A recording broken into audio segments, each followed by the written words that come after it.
नमस्कार दोस्तों, आपका हार्दिक स्वागत करता हूं मैं अपने चैनल पर। अब तक हमने श्रीमद् भगवद गीता के अर्जुन विषाद योग अध्याय 1 के 1 से लेकर 11 श्लोकों तक विश्लेषण किया। आज हम 12वें और 13वें श्लोक के बारे में चर्चा करने वाले हैं। श्लोक इस प्रकार है। श्लोक नंबर 12। तस्य संजय नयन हर्ष पुरुवृद्ध पितामह सिंहनादं विनोदोच्चे शंखम दद्मो प्रतापवान। श्लोक नंबर 13। ततः शंखाश्च भैर्यश्च प्रणवानक गोमुखा सह सेवाभ्यन्यन्त सशब्द सुमनो भवत्। तो श्लोक में महाप्रतापी कुरुवृद्ध भीष्म पितामह एक सिंहनाद की तरह गर्जना करते हुए शंख का उद्घोष करते हैं और यह शंख की ध्वनि सुनकर दुर्योधन के मन में हर्ष व्याप्त हो जाता है।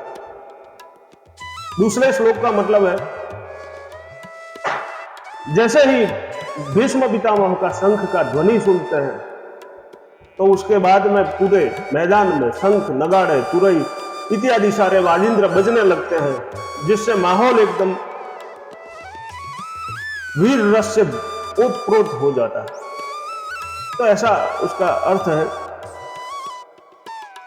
अब महाभारत का युद्ध छिड़ गया है। अभी तक तो हमने बात की पूरे मैदान की जो व्यवस्था थी उसके बारे में, सैनिकों के बारे में, क्या क्या व्यवस्था है कुरुक्षेत्र और धर्म क्षेत्र के बारे में, उसकी सारी हमने व्याख्याएं अब तक आपके समक्ष रजू की। पर अभी शंख का उद्घोष हो गया, शंख ध्वनि पूरे मैदान में व्याप्त हो गया। उसके बाद अब युद्ध आरंभ होने जा रहा है। आज हम बात करने वाले हैं महाभारत के युद्ध के एक ऐसे व्यक्तित्व की जो मेरे जीवन के एकदम निकट रहा है, मेरा एकदम प्रिय रहा है। वो व्यक्ति है भीष्म पितामह। ना भीष्म जैसा आज तक कोई हो सका है और ना आगे कभी होगा। भीष्म ऐसा व्यक्तित्व है जैसा हो पाना यानी नामुमकिन जैसी बात है। शांतनु और गंगा का पुत्र भीष्म, जिसका बचपन का नाम देवव्रत था। देवव्रत जाना जाता था एक भीषण प्रतिज्ञा के लिए। भीष्म जो नाम पड़ा है, एक प्रतिज्ञा ऐसी उसने भीषण ली जिसके लिए उसे भीष्म नाम से जाना जाता है। भीष्म का नाम ही है भीषण, उसका अर्थ ही है भीषण, दुष्कर। जब भीष्म छोटे होते हैं तो उनके पिताजी शांतनु एक मछुआरों के मोह में, आसक्ति में गरकाव हो जाते हैं। जब शादी का प्रस्ताव लेकर जाते हैं उसके पिताजी के पास, तो सामने वो शर्त रखते हैं कि अगर मेरी बेटी की शादी आपसे हो जाए तो उसका बच्चा राजा बनना चाहिए, उत्तराधिकारी होना चाहिए राजगद्दी का। पर राजा शांतनु भीष्म को वचन दे चुके थे, उनको युवराज घोषित कर चुके थे। तो ऐसी परिस्थिति में तो यह मुमकिन नहीं था। तो भीष्म खुद गए और वहां पर प्रतिज्ञा ली कि मैं जीवन पर्यंत ब्रह्मचर्य का पालन करूंगा ताकि मेरी शादी न हो और मैं राजगद्दी पर बैठ ना पाऊं। और ऐसे उन्होंने अपने पिताजी की शादी मछुआरों से कराई थी और इसीलिए उनको भीष्म पितामह के नाम से आज भी जाना जाता है। भीष्म पितामह परशुराम के शिष्य रह चुके हैं। भीष्म पितामह को मैदान में जीत पाना यानी नामुमकिन है। ऐसा वीर, ऐसा योद्धा कि जो परशुराम से भी नहीं हारा। उन्होंने पूरा जीवन कर्तव्य निष्ठा में, पूरा जीवन दूसरों की सेवा में, पूरा जीवन जो एक राजा बनने के योग्य था, चक्रवर्ती सम्राट बनने के योग्य था, लेकिन उसने दासत्व स्वीकार किया। भीष्म जैसा कर्तव्य पालन कोई कर ही नहीं सकता। जब हस्तिनापुर के शासन की बात आई, जब सत्यवती को यह शंका हुई कि आगे शासन कौन चलाएगा या तो फिर उसकी रक्षा कौन करेगा, तब भीष्म पितामह ने एक दूसरी प्रतिज्ञा ली कि जब तक मैं जिंदा हूं तब तक हस्तिनापुर का कोई बाल भी बांका नहीं कर सकता। और मुझे तो इच्छा मृत्यु का वरदान है, मैं पूरी जिंदगी हस्तिनापुर की सेवा करूंगा और उसके सामने ढाल बनकर खड़ा रहूंगा।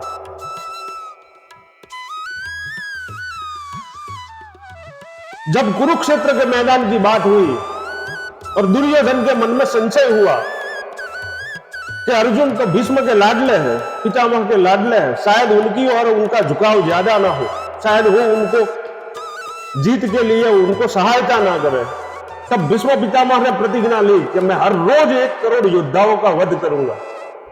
9 दिनों तक जिए, 9 लाख योद्धाओं का, 9 करोड़ योद्धाओं का उन्होंने वध किया। ऐसे वीर थे भीष्म पितामह। और जब दुर्योधन ने कटु वचन कहे, तब भीष्म पितामह ने प्रतिज्ञा ली कि भले ही कान्हा ने शपथ ली हो कि मैं युद्ध भूमि में हथियार नहीं उठाऊंगा, पर कल के दिन अगर उसको हथियार उठाने के लिए मजबूर ना कर दूं तो मैं भी भीष्म नहीं। और उन्होंने ये कर दिखाया। तो ऐसी प्रतिज्ञाओं के हिसाब से उसे भीष्म कहा जाता है। उनका जीवन इतना कठोर, इतना उदात्त रहा है कि कोई दूसरा सोच भी नहीं सकता। ऐसा योद्धा, ऐसा वीर पुरुष जिसने दासत्व स्वीकार कर लिया, जिसने पूरी जिंदगी हस्तिनापुर की सेवा में बिता दी, और अंत में जब कुरुक्षेत्र के युद्ध के 9वें दिन अर्जुन के तीरों से छलनी होकर 43 दिन तक वो बाण शैया पर पड़े रहे, तो उनको इच्छा मृत्यु का वर था। तो एक अच्छे मुहूर्त की, एक अच्छे समय की प्रतीक्षा में उन्होंने 43 दिन बिता दिए। भीष्म पितामह 8 वसुओं में एक थे जो शापित होकर पृथ्वी पर जन्म लिए थे। उसमें से सबसे लास्ट जो भीष्म पितामह का जन्म हुआ, जब शांतनु ने गंगा से पूछा कि क्यों सभी पुत्रों को एक एक करके तुम गंगा में बहा रही हो, और जैसे उनकी शर्त हुई थी एक दूसरे में कि जब कोई सवाल पूछेगा तो वो वहां से गंगा उनके जीवन से चली जाएगी, तो वहां पर भीष्म का गंगा में बहाव अटक जाता है, उनको वापस दे देते हैं और गंगा जी वहां से चली जाती है। तो एक ऐसा चरित्र, ऐसा उदात्त चरित्र भीष्म पितामह, वो पढ़ना चाहिए। मैं आपको प्रार्थना करता हूं कि कभी अवसर मिले तो महाभारत पढ़िए और भीष्म के बारे में जानिए। मेरी तो कोई हैसियत नहीं है कि मैं उनके चरित्र के बखान आपके सामने कर पाऊं, पर जितनी मेरी बुद्धि, जितने मेरा ज्ञान था उसके हिसाब से मैंने आपके सामने बताया। कल फिर से मिलेंगे कुछ नई बातों को लेकर, तब तक के लिए जय श्री कृष्ण, जय श्री राम।